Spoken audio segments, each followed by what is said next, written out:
বিধানসভা কিন্তু সরগরম।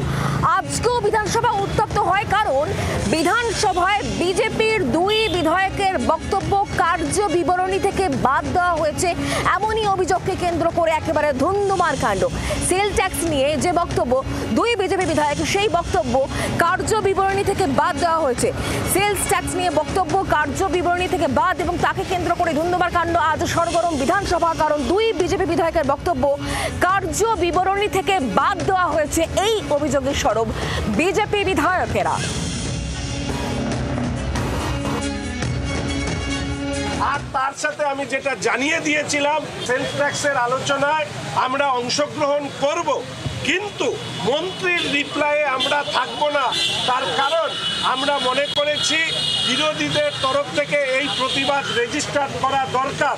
গতকালের পূর্ব সিদ্ধান্তের মতন আমাদের প্রতিবাদ বা রেজিস্টার করানোর জন্য আজকে আমরা মন্ত্রীর আলোচনা বয়কট করেছি। বিরোধী দলের এটা অধিকার, এবং সেই অধিকারকে আমরা ব্যবহার করে আজকে আমরা ওয়াক আউট করেছি।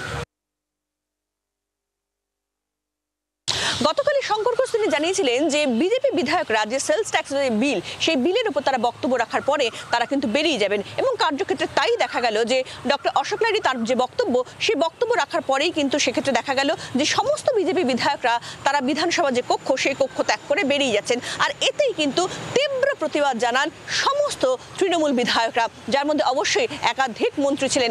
তাদের বক্তব্য হলো যে এক্ষেত্রে বিজেপি বিধায়করা তারা তাদের বক্তব্য রাখছেন, সেই বক্তব্যের মধ্যে তারা সমালোচনা করছেন, অভিযোগ করছেন, কিন্তু সেটা নিয়ে সরকার পক্ষের কি বক্তব্য, কেন তারা সেটা শুনছেন না, এটা কার্যত সদনকে অপমান করা। আর এই বিষয়টা নিয়ে যখন তারা স্পিকারের দৃষ্টি আকর্ষণ করেন এবং তীব্র প্রতিবাদ জানান, তখনই স্পিকার সিদ্ধান্ত নেন যে বিজেপি সমস্ত বিধায়ক, অর্থাৎ যে দুজন বিধায়ক আজকে তাদের বক্তব্য রেখেছেন, সমস্ত বক্তব্য, পুরো বক্তব্যটাই এক্সপাঞ্জ করা হবে, অর্থাৎ বিধানসভা কোনো বক্তব্য তাদের আজকে গ্রহণ করবে না।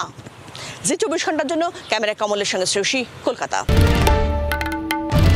বাংলার আওয়াজ, বাঙালির আবেগ, জি 24 ঘন্টা।